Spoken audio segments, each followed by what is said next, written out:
Break के बाद एक बार फिर से आप सभी दर्शकों का अन्नदाता कार्यक्रम में स्वागत है।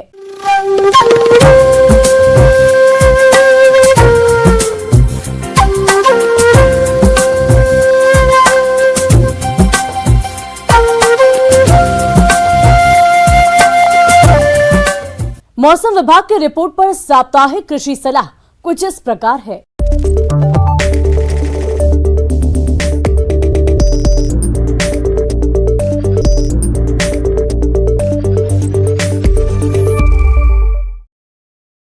इंदिरा गांधी कृषि विश्वविद्यालय रायपुर एवं संचालनालय कृषि छत्तीसगढ़ रायपुर द्वारा भेजे गए मौसम पूर्वानुमान रिपोर्ट के आधार पर छत्तीसगढ़ के कुछ स्थानों में हल्के बादल छाए रहने की संभावना है। मैदानी क्षेत्रों में अधिकतम तापमान लगभग 25 से 29 डिग्री सेल्सियस और न्यूनतम तापमान 7 से 12 डिग्री सेल्सियस के बीच दर्ज किए जाने की संभावना है।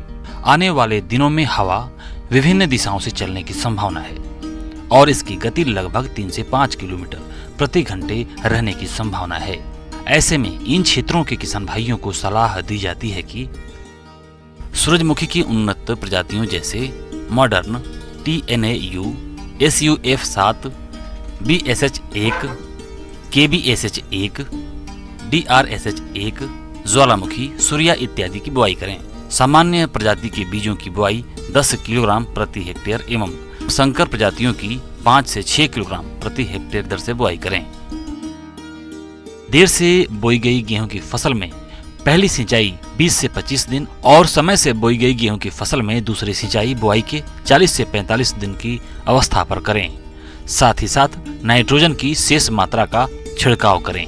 यदि गेहूं की फसल में चौड़ी पत्ते वाले खरपतवार हों तो उसके नियंत्रण के लिए 2,4-D नामक खरपतवारनाशी का लगभग 600 ग्राम मात्रा सक्रिय तत्व प्रति हेक्टेयर की दर से बुआई के 30 से 35 दिन बाद पानी में घोल बनाकर छिड़काव करें। किसान भाइयों को सलाह दी जाती है कि जहां सिंचाई की उत्तम व्यवस्था हो वहां मक्के की फसल ली जा सकती है। मक्के के लिए 12 से 15 किलोग्राम बीज प्रति हेक्टेयर लेवें और कतार से कतार की दूरी 60 सेंटीमीटर और पौध से पौध की दूरी 20 सेंटीमीटर के साथ बुआई करें।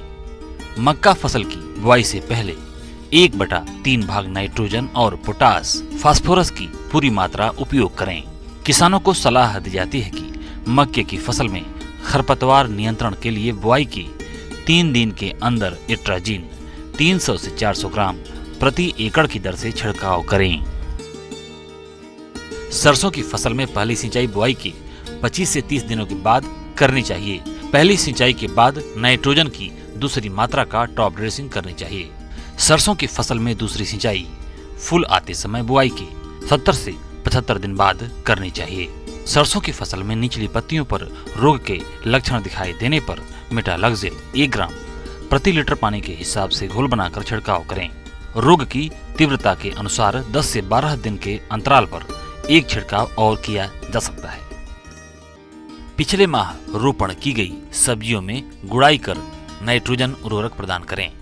अधिक ठंड की अवस्था में भिंडी में पित्त सिरा रोग की समस्या आती है, अतः दैहिक कीटनाशी का छिड़काव करना आवश्यक है। मटर की फसल में चूड़ी फफूंदी रोग की निगरानी करते रहें।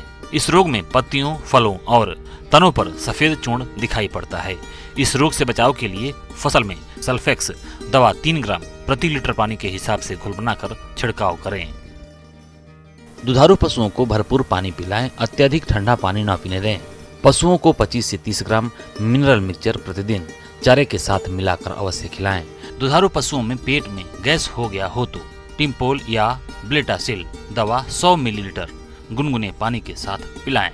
तापमान में होने वाली गिरावट से होने वाले प्रभाव से बचाव के लिए रात के समय मवेशियों को छत वाले बाड़े में रखें। नवजात बछड़ों, मेमनों आदि को ठंड से बचाने के लिए फर्श पर पैरा का गहरा बिछावन बिछाएं। पशु बाड़े एवं मुर्गियों के घर में यदि खिड़कियां न लगी हों तो ठंडी हवा से बचाव के लिए खिड़कियों पर बोरे लटकाएं।